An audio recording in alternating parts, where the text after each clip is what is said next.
I'm Toni Benson, and this is my true story. Let it be a warning to you if you should ever face temptation as I did. You see, I could never outlive my reputation with which I was cursed in a moment of weakness. I was a pickup. Don't put on that act with me, Toni. After all, I did just pick you up. Now, how about a kiss? According to statistics, the great percentage of delinquent girls come from lower income or maladjusted families. I guess I was an exception. I lived with grandmother, and she was so strict with me that I felt like a caged canary. So long, sugar pie. I'll see you tonight about 8. I'll be waiting, honey boy. No, that wasn't my life. I was just watching through the window. I was Toni Benson, remember?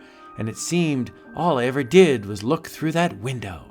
They'll come to no good, those youngsters. Don't envy them, Toni. Oh, I didn't see you come in, Granny. I know you're lonesome, child, but you can't go out like other children your age. You'll meet the right man when you're older. Oh, Granny, I do want to be good, but can't you understand? It's just the companionship of other young people I miss. That's all. It's for your own good, child. I don't want you to turn out bad, like your mother. There it was again. My mother had left Dad when I was a baby in a small town like Bradley, Pennsylvania, that had marked her as a bad woman. And Granny wanted to make sure that I would not be, like, Mother, bad. I was a senior in high school. That was the only time I could be with young people, in school. If you need another girl tonight, how about Toni? Are you kidding? If Toni ever saw the inside of a dance hall, she'd faint. I guess it was true, although it hurt me so deeply. That's why I was glad when school was out and I could hurry home. You're home early, Toni. Were your studies all right? Yes, Granny. Everything's fine. I've been spring cleaning, Toni. If you'd like to help, the attic needs to be straightened out. Soon as I change, Granny. Jeepers, this attic is a mess. Now, where shall I start? There was Mother's trunk. I never did look inside it. I wonder. Mother's dress. It's beautiful. I wish I had a wonderful gown like this. With a few alterations, I'll bet I could make a dream dress out of this one. Granny will never know. I fixed the dress to a modern creation. It was lovely, although I'm sure Granny would call it risque if she had seen it. After school, I try it on, and then, one night, I can't explain the feeling I get when I try this dress on. Funny, but I feel so carefree. It's almost like a fairy tale. Mother was that way. Perhaps this dress will give me the courage to go out and have fun. Anyway, it won't hurt to take a walk. How can I explain what I felt? Was it the dress or was I growing up? This day seemed to be different from any other. And it was spring, 1945, and the breeze seemed to whisper a strange message of temptation through my very being. I walked for a while in this new world, and then, well, his whistle wasn't insulting, it was friendly. Pardon the greeting, lady, but it's not often I see a dream floating by. Why shouldn't I talk to him? After all, I've seen him around the school halls. He's no stranger.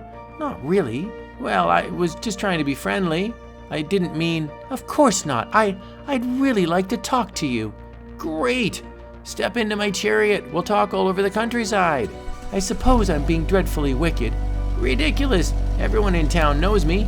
Bob Scott. Why, Dad runs this town. Almost, anyway. Granny knew there was a change in my life when I came home, but she didn't say anything. She just looked at me in that peculiar way old folks look when they read our minds, but she didn't say anything. Well, Granny, aren't you going to scold me? I saw Bob often after that. He was charming, and then he told me, Toni, you seem so distant. Can't you see I'm in love with you? Oh, Bob, I'm so happy, but you must realize, I haven't been out much. I'm just afraid, I guess. Take your time, Toni. You'll feel close to me. In time. Bob, why don't you ever want to come into my house? I guess I'm just shy, Toni. I'll meet you at the same corner tomorrow night. The fact that Bob wouldn't come inside and meet Granny should have warned me, but I shrugged it off. The next evening we met at the usual corner and drove to the country. Oh, Bob, a roadhouse. I've never been in one. Then you haven't lived, Toni. I remember when we walked in, there was a fellow at the door who worked for the place. I knew him by his reputation, which wasn't too good. He was Stanley Budco, one of the town's black sheep. He must have been about 28. Don't you think she's too young to be in a place like this, Scott?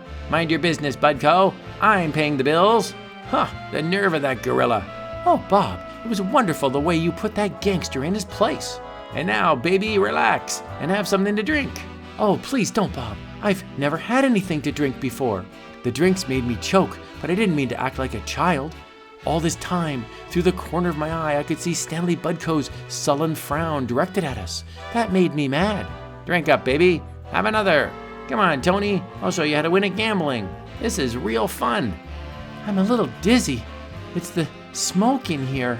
I was getting pretty woozy when the commotion started. The club was being raided. The cops! It's a raid! I can't afford to get mixed up in a thing like this. Let go of me, Toni. Bob, don't leave me. I'm frightened. Aren't you forgetting something, Scott? Huh? Get your hand off me, Budco. Let that little tramp shift for herself. She's just a pickup. You're a dirty heel, Scott. Bob had called me a pickup. My world was tumbling down upon me when Stanley Budco gathered me in his arms. Keep a grip on yourself, kid. I'll get you out of this. I hope. Hey, you! Stay where you are! Uh-oh. Trouble. Wah! Sorry, copper, but I can't stop to explain. It was all like a nightmare. I remember driving away with Stanley, with the fresh air clearing my dazed senses. I heard what Bob called me. Aren't you gonna cry, kid? I'm too ashamed. Good. I can't stand tears. Where do you live, kid? When he brought me home, Granny was waiting up. I knew you'd wind up like this. You're just like your mother. You're no good, Toni. Don't blame the kid, lady. It wasn't her fault. So, this is your mysterious boyfriend. A gangster. No wonder you never brought him home. Get off this property, you hoodlum. Yeah, okay, lady. So long, kid. Don't let him get you down. Get out! Get out! The days that followed were like a nightmare. Then one day, on the way home from school, hi there, kid. Remember me, kid? Stanley Budco, the hoodlum. Stanley Budco, my name is not Kid, it's Toni. How are you? And why are you working on an ice wagon? I'm not working, Toni. I'm just cooling off. You big idiot, but I am glad to see you. I never did thank you for what you did, you know. Your smile is my thanks, kid. I mean, Toni. Care to take a little walk, my lady? With a gangster? Sounds thrilling. You're not really a gangster, are you, Stanley? I do have that reputation, Toni. You should be afraid of me. I suppose so, but I'm not. I'm not really a bad guy. My parents were poor, and I had to fight all the way to, well, just to keep living, I guess. Sounds corny, doesn't it? But it's been pretty tough for us. When you're down, they'll use you for a fall guy. I guess I've been blamed for everything that's happened in town. When you talk like that, you seem like an unspoiled little boy. I've never known a nice girl like you before, Toni. Come here. Oh, Stan. Uh-oh. Dry those pretty eyes, kid. You know I don't like tears. Stan and I saw each other often after that. I loved him. He was a gentleman. He wasn't tough at all, but people were talking. That's her. I see them together constantly. She and that gangster. Didn't I tell you? Just like her mother. Then one evening, I waited for Stanley at our favorite meeting place. Are you Stan's girl? I got a note for you. Yes, I'm Stan's girl. You're such a sweet kid, and I'm just a guy who's been around too much, so I thought it best to leave before you're hurt. Stan. I walked home on heavy legs. I miss Stan so. The following summer, I was 18 and old enough to go on dates until 9 o'clock. I had plenty of company, but I still longed for Stanley. Hi, Toni. Let's go for a drive. It's a swell evening for it. Oh, hello, Jerry. Why, I don't see why not. We've been gone for hours, Jerry. Let's go back. Uh-oh. Looks like we've run out of gas. Oh, come now, Jerry. Not that old gag. I gave you credit for more originality than that. Don't put on that act with me, Toni. I heard about your reputation. Taking pickups and running around with gangsters, but I don't care. Kiss me, Toni. Let go of me, you conceited fool. Goodbye, Jerry. Thanks for the ride. Toni, come back here. I walked for miles until my feet ached. Jerry followed for a while and then gave up. The first sign of civilization was a gas station. Service for your feet, lady? Or do you need a change of oil? Stanley Budco! Oh, Stan, you turn up in the darndest places. Hello, Toni. I'm working now, Toni. Own this place, and it's doing all right, too. Oh, Stan, I've missed you so. Toni, I love you so much. Do you think you can marry a bum who's gone straight? Of course I'll marry you, you sweet, wonderful palooka. And Toni, it was awfully nice of you to walk all the way out here to see me. Oh, Stanley.